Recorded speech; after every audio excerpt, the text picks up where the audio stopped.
Welcome to Posing Nuances, Chapter 6. So, the last chapter, let's go ahead and jump into Chapter 6. The last chapter was all about body language. And I would say that body language are things that will break your image. Like, if your body language is off, those are all things that are big enough to actually make it photograph just not work and not be deliverable. Nuances are more of like, well, to get the complete cell, we need body language. We also need all these nuances built into it for a complete cell. But I want to say that expression trumps all. These nuances are things that are like, they're small. They're things to help perfect an image. But if you have a great expression, these are not anything. Not anything in this chapter are things that will actually break your photograph, okay? But they are things to keep in mind when taking pictures, you know. All right, number one. Pose mimicking. I want to do a quick study of journalism for you guys so you guys can see what journalistic moments look like. Journalistic moment of the groom dancing up onto the bride right before he takes off her garter. Notice her hands, one's making like a fist, one hand is open, his hands is like one's forward, both doing this kind of position. Neither of them are mimicking each other. It's a very natural kind of moment. Grandma hugging the bride during the vidai. One arm's coming up and around, one arm's going down, her arm's coming up in this side, and one arm is going around the back of grandma. Mother-son dance. One arm's going up and around, one arm's going up and down, his arms are going this way, right? Father-daughter dance. Her arm is going up and back to his shoulder, arm, and then the other arm is going to her lower back. Her taking the dress down. One arm's going up, one arm's holding the dress, going out. Dancing. His arm's up, hers straight out. The point of that is to say that in none of these cases of journalism are their hands doing the exact same thing as each other. Kevin and Caitlin, why don't you guys come up for 1 second? Joe, can you get the camera ready? Lovely. That's perfect. I love that. That's great. So pose mimicking, if I said, guys hug each other without any pose guidance, what might end up happening is that, which isn't bad. Both his hands go to the same place on her hip, both her hands, she's actually doing this pretty well. One hand over here is over the wrist and the other hand is here. But what if like the hands were like more like this, right? And what if yours were doing the same thing on that side? Like kind of both hands just kind of holding, like there you go.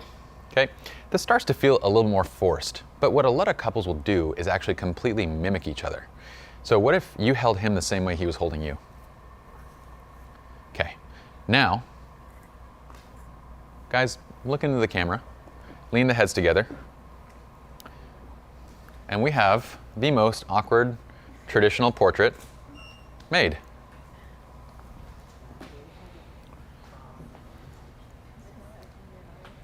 Right? This is a completely mimicked pose. They're both doing the identical things, hands going down and across. And yet, while journalism has none of this, ever, like journalistic moments just don't have this, sometimes we go and create it as photographers. And whenever you see that, it doesn't matter what they're doing, even if they're looking at each other. What if you guys are looking at each other from right there?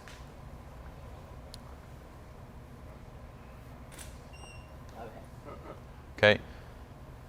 Even when their expressions are smiley and laughy, this still feels posed, does it not? It feels like we had involvement. So what's more natural? Well, like you did a second ago, when he was hugging into you, you had one hand kind of opened up on his back and one hand was on the wrist, just like that. And what I would do, Kevin, is like bring one hand onto her waist, and that's great, like one hand up and one hand down. Perfect. Now take that shot.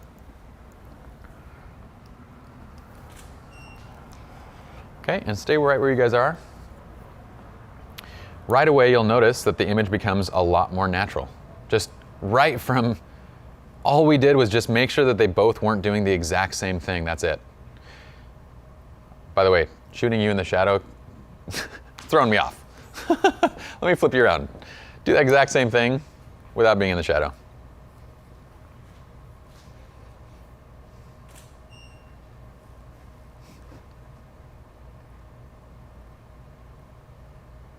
There we go. Okay, does that make sense? don't have them mimic each other in their poses. So let me give you an example of photojournalistic posing. Well, this, not such a good job. Both arms are doing the exact same thing, exact same angles, exact same everything. Much better. One arm up higher, one arm lower. Sure. So in the photo examples that you were showing before with the girl that was partying and both her arms were up here, is that a wrong thing, or was that what you wanted? No, those are fine because she's like in a dance move. In a dance move, I mean, it's kind of like, but what I was showing was that the guy wasn't doing the same thing as the girl. You know what I mean? So like in a dance move, there are moments where like both hands will be doing the same thing. It's kind of what you do when you're dancing. I don't know what the, no. It's my people do that too, so, you know, yeah. So in choreography, there can be those moments, but generally in choreography, you don't have like, or generally in those kind of journalistic moments, the guy's hands are doing something different in all those cases. So if we want to simulate photojournalistic posing, you guys are great. You guys can have a seat for a sec.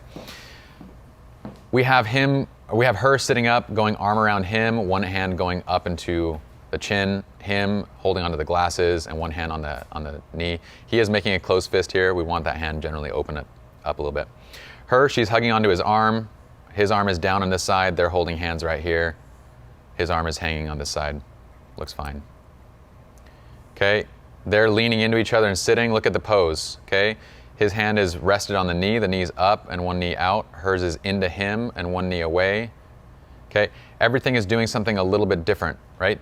So this is a very high production value image here. We have a spotlight that's landing on them. We have this crazy scene, and yet we have this moment that does feel authentic despite the production value of the shot. Her leaning into him, grabbing onto his tie, him kind of into the camera after he said something funny into her ear. I said, say something funny. I was like, whisper something funny in her ear. And he said something crazy, and then she was like, had that reaction. Same thing here. Look at this. His arm's going around. One arm is actually going lower. One arm of hers is right here. The other arm is right here. One's over the other hand. Looks great. This is a completely posed shot. I said, bridal party, I want you guys to all gather around the bride. I want you guys to get close together. And as you guys are walking, do whatever you think a gangster walk is.